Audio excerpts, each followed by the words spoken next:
Hey there, Lana here. So, if your relationships feel kind of weird right now, you're not alone. Like, maybe you're hanging out with someone and it feels flat, or you leave a conversation feeling tired, off, or like you can't quite be yourself, or you're suddenly seeing dynamics that you used to tolerate but now just feel so obvious. This episode is for that because something real is happening in the collective and it's showing up in our relationships in a big way. So let's just say it. Your body knows when something no longer fits. We've been taught to override that, to stay in friendships or partnerships or family roles out of loyalty or habit or fear of hurting someone. But the more you grow, the louder the dissonance gets. You can't unfeel what's off. So, if you're noticing a growing gap between who you're becoming and how you're relating to someone, it doesn't mean you're cold or judgmental. It probably means you're just clear. Let's talk about the moment you realize you've outgrown the dynamic because this is where things get a little sticky.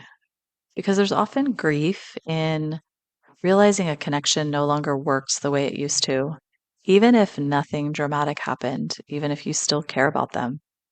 There's a part of us that really wants it to still work that says, but they've been there for me, or I should be able to make this work if I just try harder, or maybe I'm being avoidant or selfish. But here's the truth most people don't say out loud. Sometimes love still exists, but the connection doesn't fit anymore. And that's not a failure, that's evolution. Right now, we're in this weird timeline moment where people are living in completely different operating systems side by side. It's like being in a group chat where no one's speaking the same language anymore.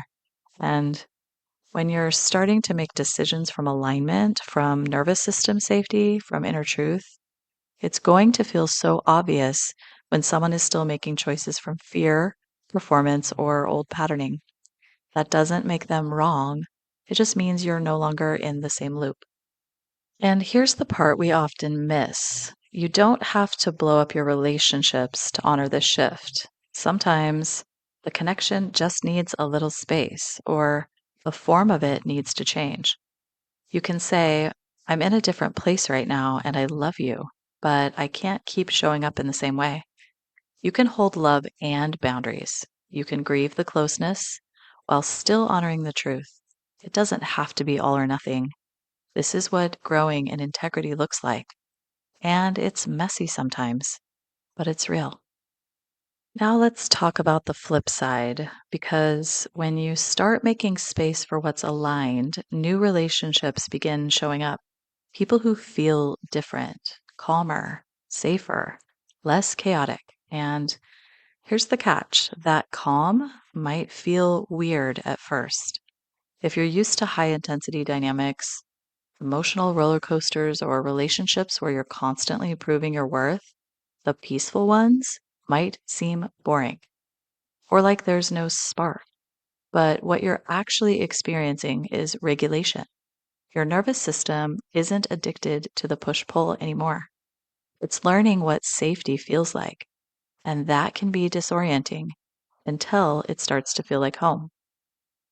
Letting yourself be met in a soft, steady, easeful connection, that's a whole healing journey in itself. So, if something feels off with old relationships and new ones feel unfamiliar in their calmness, just know your system is recalibrating. You're not broken, you're not too sensitive, you're just finally listening to what's true, and your relationships are catching up to that. So, if your relationships feel weird right now, trust that. You're not too much or too sensitive or too picky.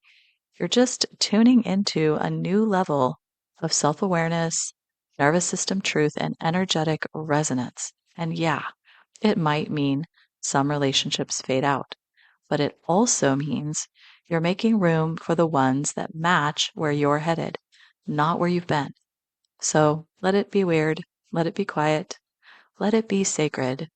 You're not alone in this.